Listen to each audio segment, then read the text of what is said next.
Hey everybody, I'm here with Matt Sekol, Sustainability Global Blackbelt at Microsoft. Probably has one of the coolest titles I've seen in sustainability. Matt and I met back at Greenfin earlier this year in Boston, and we're going to catch up today to talk a little bit about ESG trends in tech and see what he's seeing out there. Thanks for being here today, Matt.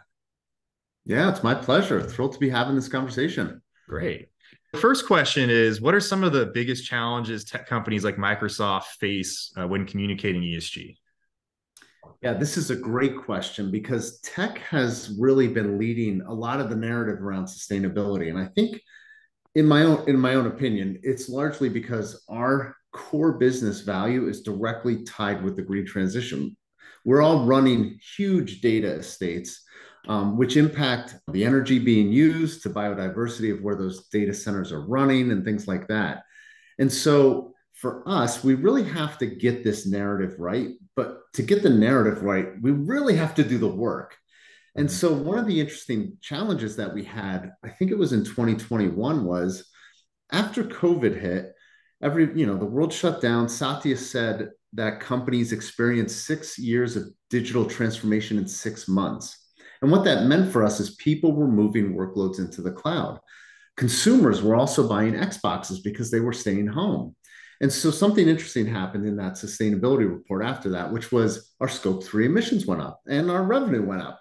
Mhm. So for a tech company, I think it's really critical to get the narrative right. And we're really trying to make sure that we're addressing those issues holistically by doing things like investing in nascent carbon removal technologies, as well as a bunch of other projects, so that we can stick with our commitments and realize that it's not a linear journey. Definitely not an easy story to tell, though. Right. Yeah, and I think that's something I'm seeing across the board too, is when you have substance to your story, the story is a lot easier to tell. So a lot of times Right. companies struggle with communicating sustainability. It's because they don't have much to say. Right. And I have to say, I love your background, big Lego fan. I'm loving Millennium Falcon. I think I might have to go buy one later. That's awesome.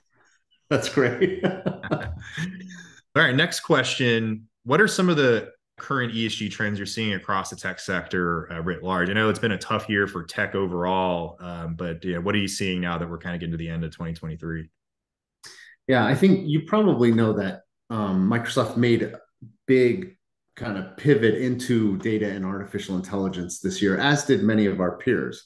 Right. So, one of the questions that's coming up is really interesting. It's about the environmental impact of artificial intelligence because these models require a lot of data. They require a lot of training to be accurate, these large language models, for example. But even climate risk models require a lot of data and a lot of training. And you certainly don't want to create more of a problem than you're trying to solve.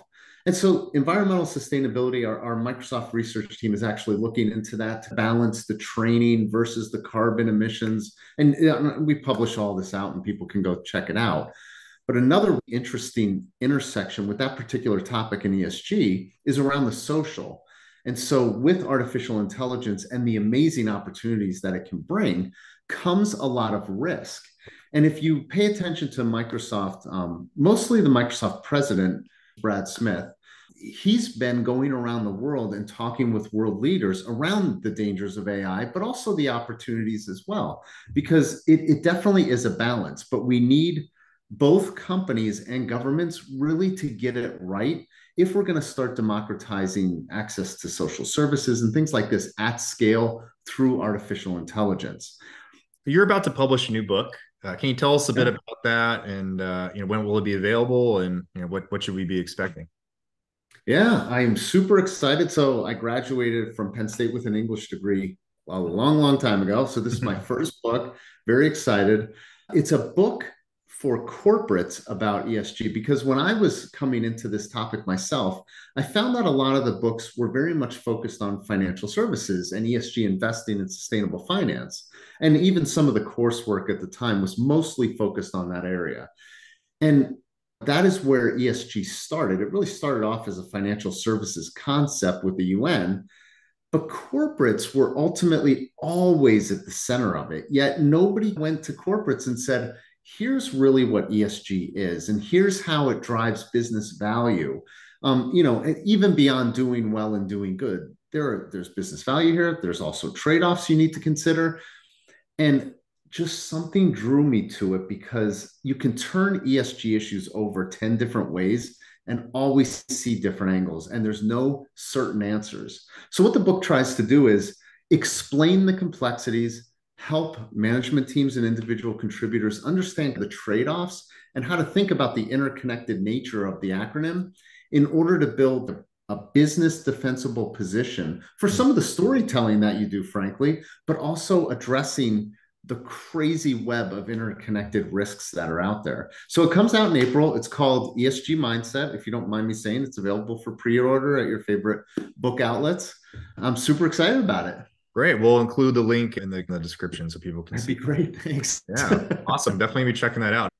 All right. Thanks, Matt.